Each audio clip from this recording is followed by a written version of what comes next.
네, 이번 시간은 경제 쏙쏙 시간입니다. 경제부 한지희 기자 나와 있습니다. 어서 오십시오. 네, 안녕하세요. 네, 자, 한 기자. 요즘 자고 일어나면 가격이 올랐다는 이야기가 여기저기서 들려오고 있는데 명품 브랜드들도 가격을 또 인상했다면서요? 네, 그렇습니다. 이제 프랑스 명품 브랜드 루이비통이 국내에서 판매 중인 일부 가방 제품의 가격을 기습 인상했는데요. 네. 대표 인기 상품인 알마 비비 모노그램과 나노 스피디 등 전반적으로 3%가량 가격이 올랐습니다. 루이비통은 앞서 지난 1월에 일부 제품 가격을 최대 13% 올렸었는데요. 올해만 벌써 두 번째인데 앞서 다른 명품 브랜드들도 줄줄이 가격을 올렸습니다. 샤넬은 지난 1월 일부 대표 제품 가격을 평균 2.5% 올렸고 에르메스도 같은 기간 핸드백 가격을 10% 올렸습니다. 고가 전략 덕분이었을까요? 불황에도 이 명품 3대장의 지난해 국내 매출은 4.5조 원으로 역대 최대를 기록했습니다. 그랬군요. 경기 불황에도 가격 인상 덕에 나홀로 고성장을 이어간 듯한데요. 고객 수요에 맞춰서 백화점들도 명품 브랜드 모시기에 열중입니다. 옛 제일은행 건물을 재단장한 신세계백화점 본점 더 헤리티지는 700평 규모를 샤넬에 내줬고요. 강남구 갤러리아 명품관에는 오는 8월 에르메스가 확장해서 문을 열 예정입니다. 이게 최근 트럼프발 관세 정책도 그렇고 고물가에 따라서 명품 업계 전반적으로 연쇄적인 이런 가격 인상 흐름이 계속될 거다 이런 전망이 나오는 것 같은데 어떻습니까? 그 전망이 맞고요. 예, 이제 예. 트럼프 정부의 관세 정책이 이제 발표가 되자마자 유명 명품 브랜드 보유한 루이비통 모에 헤네시의 주가가 연초 대비 2%, 구찌와 발렌시아가의 모 회사인 케어링은 약 31% 넘게 떨어졌습니다. 패션은 국경 없는 산업이라고 하잖아요. 제조는 아시아, 디자인과 브랜딩은 유럽과 미국, 가격 결정은 수익성을 따져서 설계가 되거든요. 그렇다면 미국에서 수익이 나빠지면 어떻게 될까요?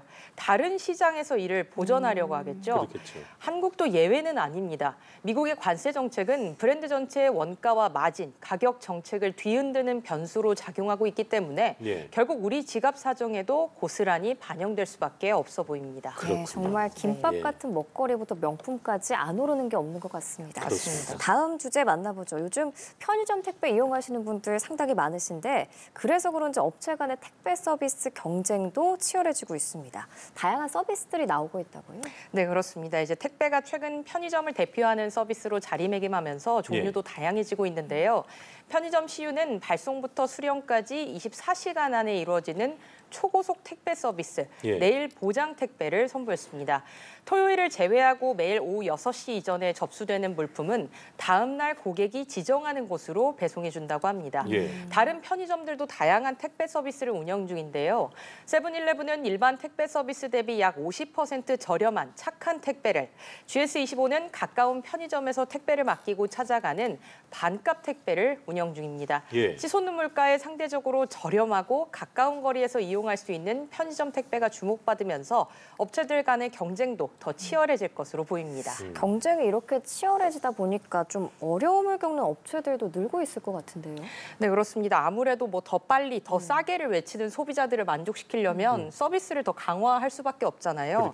그런데 이제 문제는 수익성입니다. 배송 속도가 곧 경쟁력인 시대를 만든 쿠팡을 따라 하려다가 가랑이가 찢어지는 업체들이 늘고 있는 건데요.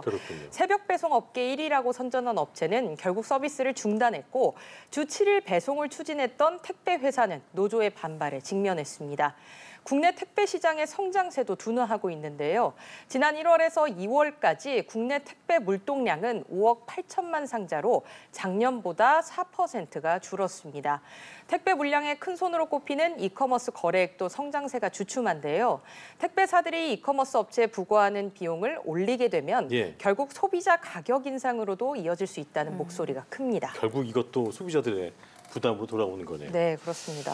자, 다음 내용. 은행권이 연체나 폐업 위기에 몰린 그 자영업자분들에게 이자 부담을 경감해주는 금융 지원을 한다고 하는데 기다리신 분들 많을 것 같습니다. 언제부터 시작하는 겁니까? 맞춤형 채무 조정 지원인데요. 오는 18일부터 이제 시작이 됩니다. 아직 정상적으로 빚을 상환하고 있더라도 앞으로 갚기 어렵다 하면 연체 이전에 만기 연장 또는 장기 분할 상환이나 금리 감면 등을 지원하는 건데요. 개인 사업자 연소득 3,500만 원 미만이거나 6개월 이내 은행 누적 연체 일수가 30일 이상일 경우 등이 해당합니다. 또 오는 28일부터는 폐업자에게 저금리 장기 분할 상환이 제공이 되는데요. 폐업자 또는 폐업 예정자가 정상적으로 상환해온 대출에 한해 지원을 받을 수가 있습니다. 예. 잔액이 1억 원을 넘을 경우 금리 지원은 받을 수가 없고 네. 분할 상환은 담보 신용대출의 경우에는 최대 30년, 보증대출은 최대 7년까지 가능합니다. 또 오는 30일부터는 추가 자금 지원도 신청을 할 수가 있으니까요. 은행 상담 받아보시는 것도 좋겠습니다. 예, 이제 마지막 주제 살펴보겠습니다.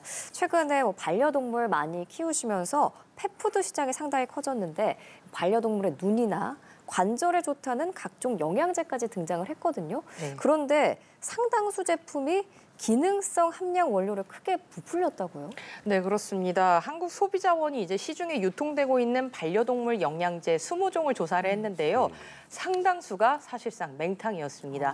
관절 영양제 한 개 제품은 기능성 원료인 글루코사민이 아예 포함이 돼 있지 않았고요. 반려동물의 스트레스 완화나 눈 건강, 면역력에 기능을 하는 성분이 담겼다고 표시한 또 다른 제품 7종은 원료 함량이 최대 38%에 불과했습니다. 소비자가 오인하게 만드는 부당 광고도 다수 적발이 됐는데요. 100건을 조사를 했더니 이 중 3분의 2 이상이 과학적인 근거 없이 반려동물의 질병 예방이나 치료에 효과가 있다고 광고하고 있었습니다. 예. 소비자원은 기능성 원료가 부족한 제품을 만든 사업자에게는 품질 개선을, 부당 광고의 경우에는 수정 삭제를 권고했는데요. 반려동물 식품 시장이 2028년까지 2조 5천억 원 규모로 성장할 것으로 전망이 되고 있는데 아직 시장의 신뢰도는 꾸준히 늘어나는 수요를 뒤따르지 못하고 있는 듯합니다. 네, 소비 견 기만은 없어야겠습니다. 네. 지금까지 경제부 한지 기자와 함께했습니다. 오늘 말씀 고맙습니다. 네, 감사합니다.